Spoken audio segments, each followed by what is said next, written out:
దేవుని వాక్యమైన పరిశుద్ధ గ్రంథం బైబిల్లో నుండి యెహోషువ గ్రంథం 11వ అధ్యాయాన్ని చదువుకుంటాం.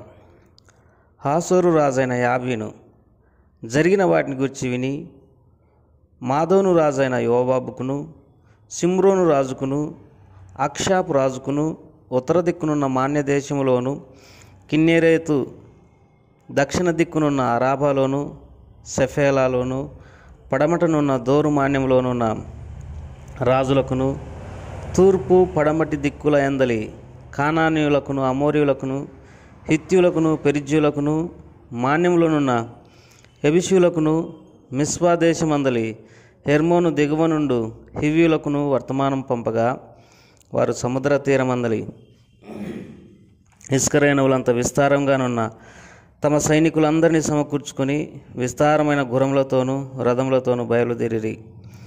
ఆ రాజులందరూ కూడుకొని ఇజ్రాయేలులతో యుద్ధం చేయుటకు మేరోము నీళ్ళ యొద్దకు వచ్చి దిగగా, యెహోవా వారికి భయపడకము, రేపు ఈ వేళకు ఇజ్రాయేలుల చేత సంహరింపబడిన వారినిగా నేను వారిని అందరినీ అప్పగించెదను. నీవు వారి గుర్రముల గుదికాలి నరమును తెగగోసి వారి రథములను అగ్ని చేత కాల్చుదువని యెహోషువతో సెలవిచ్చెను. కాబట్టి యెహోషువయు అతనితో కూడానున్న యోధులందరూ హఠాత్తుగా మేరోము నీళ్ళ యొద్దకు వారి మీదికి వచ్చి వారి మీద పడగా, యెహోవా ఇజ్రాయేలుల చేతికి వారిని అప్పగించెను. వీరు వారిని హతం చేసి మహాసీదోను వరకును, మిస్రే పోతాయిము వరకును, తూర్పు వైపున మిస్వే లోయ వరకును వారిని తరిమి నిశ్శేషంగా చంపిరి. యెహోవా యెహోషువతో సెలవిచ్చినట్లు అతడు వారికి చేసెను. అతడు వారి గుర్రముల గుదికాలి నరమును తెగగోసి వారి రథములను అగ్నితో కాల్చివేసెను. ఆ కాలమున యెహోషువ వెనుకకు తిరిగి హాసోరును పట్టుకొని దాని రాజును కత్తివాతన హతం చేసెను. పూర్వం హాసోరు ఆ సమస్త రాజ్యములకు ప్రధానం. ఇజ్రాయేలీలు దానిలో ఉన్న ప్రతి వాణిని కత్తివాతన హతం చేసిరి. ఎవరును తప్పించుకొనుకోకుండా యెహోషువ వారిని అందరినీ నిర్మూలన చేసెను. అతడు హాసోరును అగ్నితో కాల్చివేసెను. యెహోషువ ఆ రాజులందరినీ హతం చేసి వారి పట్టణములను పట్టుకొని కొల్లబెట్టెను. యెహోవా సేవకుడైన మోషే ఆజ్ఞాపించినట్లు అతడు వారిని నిర్మూలం చేసెను. అయితే యెహోషువ హాసోరును కాల్చివేసిన గాని మెట్టల మీద కట్టబడిన పట్టణములను ఇజ్రాయేలీలు కాల్చివేయలేదు. ఆ పట్టణముల సంబంధమైన కొల్ల సొమ్మును పశువులను ఇజ్రాయేలీలు దోచుకునిరి. నరులలో ఒకరిని విడవకుండా అందరినీ నశింపజే వరకు కత్తివాతను హతం చేయుచు వచ్చిరి. యెహోవా తన సేవకుడైన మోషేకు ఆజ్ఞాపించినట్లు మోషే యెహోషువకు ఆజ్ఞాపించెను. యెహోషువ అలాగే చేసెను. యెహోవా మోషేకు ఆజ్ఞాపించిన వాటన్నిటిలో నొకటి అతడు చేయక విడవలేదు. యెహోషువ శేయీరుకు పోవు హాలాకు కొండ మొదలుకొని లెబానోను లోయలో హెర్మోను కొండ దిగువనున్న బయల్గాదు వరకు ఆ దేశమంతటిని, అనగా మాన్యమును, దక్షిణ దేశమంతటిని, గోషేను దేశమంతటిని, సెఫేలా ప్రదేశమును, మైదానమును, ఇజ్రాయేలు కొండలను, వాటి లోయలను, వాటి రాజులందరినీ పట్టుకొని వారిని కొట్టి చంపెను. బహుదినములు యెహోషువ ఆ రాజులందరితో యుద్ధము చేసెను. గిబియోను నివాసులైన హివ్వీయులు కాక ఇజ్రాయేలీలతో సంధి చేసిన పట్టణం మరి ఏదీ లేదు. ఆ పట్టణములన్నిటిని వారు యుద్ధంలో పట్టుకొనిరి. వారిని నిర్మూలం చేయుడని యెహోవా మోషేకు ఆజ్ఞాపించినట్లు ఇజ్రాయేలీలు కనికరింపక వారిని నాశనం చేయు నిమిత్తం వారు ఇజ్రాయేలులతో యుద్ధం చేయుటకు వచ్చినట్లు యెహోవా వారి హృదయములను కఠినపరిచి ఉండెను. ఆ కాలమున యెహోషువ వచ్చి మాన్య దేశంలోను, అనగా హెబ్రోనులోను, దేబీరులోను, అనాబులోను, యూదా మాన్యములన్నిటిలోను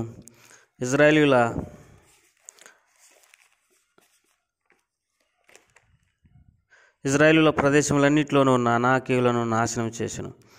యెహోషువ వారి పట్టణములను నిర్మూలం చేసెను. ఇజ్రాయేలీయుల దేశమందు అనాకీయులలో ఎవరునూ మిగిలి ఉండలేదు. గాజాలోను, గాతులోను, ఆబ్దోదులోను మాత్రమే కొందరు మిగిలి ఉండిరి. యెహోవా మోషేతో చెప్పినట్లు యెహోషువ దేశమంతటిని పట్టుకొనెను. యెహోషువ వారి గోత్రముల చొప్పున ఇజ్రాయేలులకు స్వాస్థ్యంగా దాన్ని అప్పగించెను. అప్పుడు యుద్ధం లేకుండా దేశం సుభిక్షంగా ఉండెను. ప్రభువారు ఈ మాటలను మన కొరకై దీవించి ఆశీర్వదించును గాక. మనం ఈ దినం యెహోషువ గ్రంథం 11వ అధ్యాయాన్ని చదువుకున్నాం. మరి మోసే తర్వాత దేవుడు యెహోషువను ఇశ్రాయేలులకు నాయకునిగా ఎన్నుకున్నాడు. ఇదే యెహోషువ గ్రంథం 1వ అధ్యాయంలో మరి దేవుడు యెహోషువతో ఈ రీతిగా సెలవిచ్చినాడు. 1వ అధ్యాయం మరి 5వ వచనం, నువ్వు బ్రతుకు దినములన్నిటిను ఏ మనుషుడును నీ ఎదుట నిలవలేకుండును. నేను మోసేకు తోడైనట్లు నీకును తోడైందును. నిన్ను విడువను, నేను ఎడబాయను. నిబ్బరం కలిగి ధైర్యంగా ఉండము, వారికి ఇచ్చేదనని నేను వారి పితరులతో ప్రమాణం చేసిన ఈ దేశమును నిశ్చయంగా నువ్వు ఈ ప్రజల స్వాధీనం చేసేదవు. కాబట్టి దేవుడు సెలవిచ్చినాడు, ఎవరు కూడా నీ ఎదుట నిలవలేరని. దేవుడు మాట ఇస్తే దాన్ని తప్పక నెరవేర్చును. దేవుడు అబద్ధమాడాడు. ఆయన వాగ్దానం చేసి వాగ్దానాలను నెరవేర్చును. కనుక ఈ 11వ అధ్యాయంలో అనేక మంది మరి రాజులు యెహోషువతో యుద్ధం చేయడానికి వచ్చినారు. అయితే దేవుడు ఇక్కడ యెహోషువతో ఈ రీతిగా మాట్లాడినాడు. 6వ వచనంలో, వారికి భయపడకుము, రేపు ఈ వేళకు ఇశ్రాయేలుల చేత సంహరింపబడిన వారినిగా నేను వారిని అందరినీ అప్పగించదను. వారందరిపైన మరి నేను నీకు జయమిస్తానని దేవుడు సెలవిచ్చినాడు.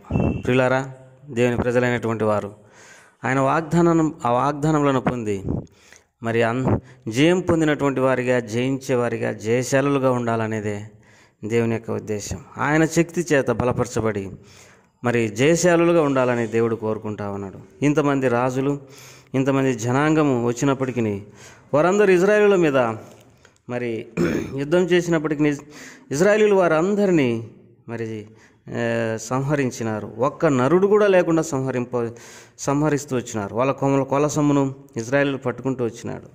ప్రియులారా, మరి ఎందుకని వాళ్ళందరినీ దేవుడు యెహోషువ చేతికి అప్పగించినాడు అని అంటే, ప్రియమైనటువంటి వారులారా, మరి వారి హృదయాలు కూడా దేవుని మీద ఎంతో కఠినమైనవి, వ్యతిరేకంగా ఉన్నట్టుగా మనం ఎరుగుదాం. ఎట్లా అంటే, ఇది యెహోషువ గ్రంథం 11వ అధ్యాయం.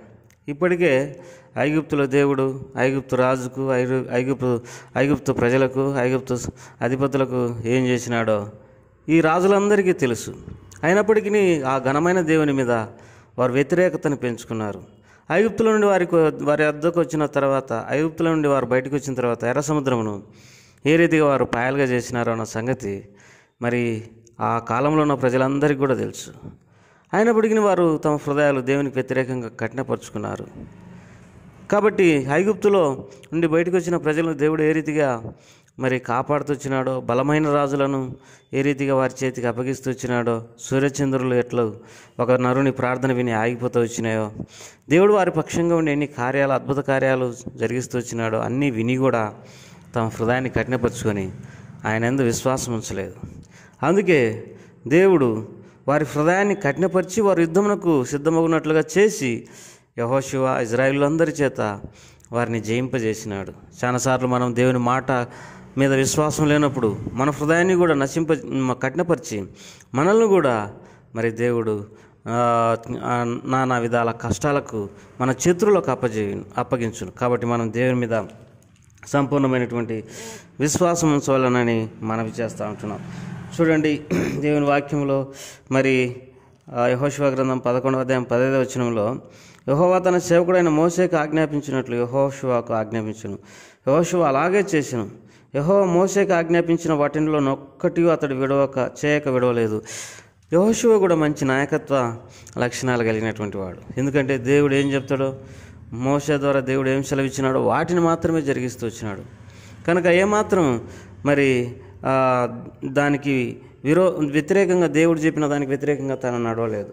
ఇక్కడ కొన్ని పట్టణాలను ఉండనిచ్చిండంట, మెట్ట స్థలాల్లో ఉన్నటువంటి పట్టణాలను.